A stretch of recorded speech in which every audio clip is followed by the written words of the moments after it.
Hello, everybody, and welcome to another episode of Torn. You are here with your hosts, myself, Classie Colinet, and Sonia Johnson. Today, we're going to be talking about and asking the question, does child welfare have a race problem?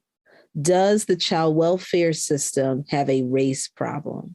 Sonia, I'm going to let you start us off with that question. What do you think? Does the child welfare system have a race problem? The answer to the question is yes. The current child welfare system has a problem with racism. And yes, on this podcast, we are going to give it to you straight with no chaser. This system is racist. Black children are more often removed from their families, remain in state custody for longer periods of time, and have poorer outcomes than their white counterparts.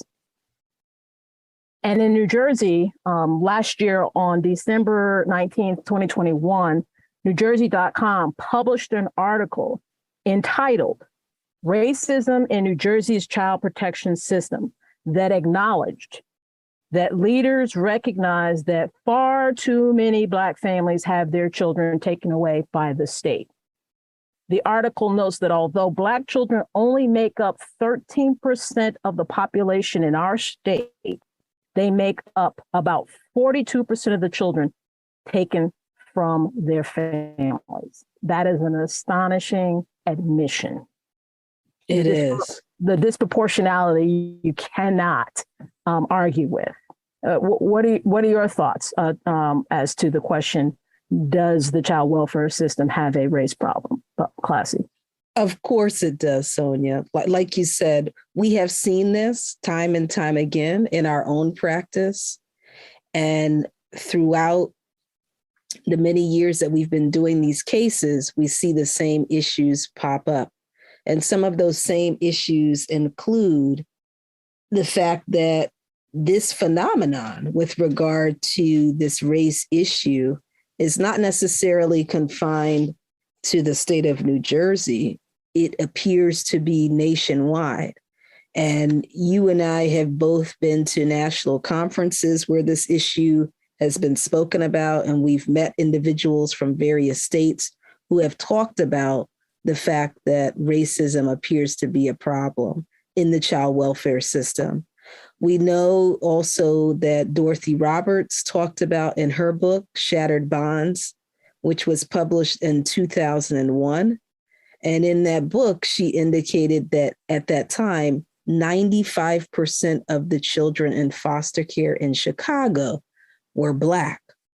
And that, of course, is an absolutely astounding statistic.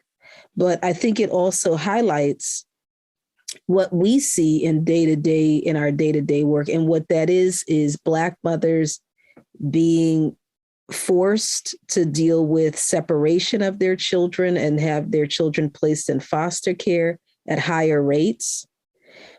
I have also seen Black mothers have to deal with issues related to not having family members approved as potential placements because those family members may have their own history with the child welfare system.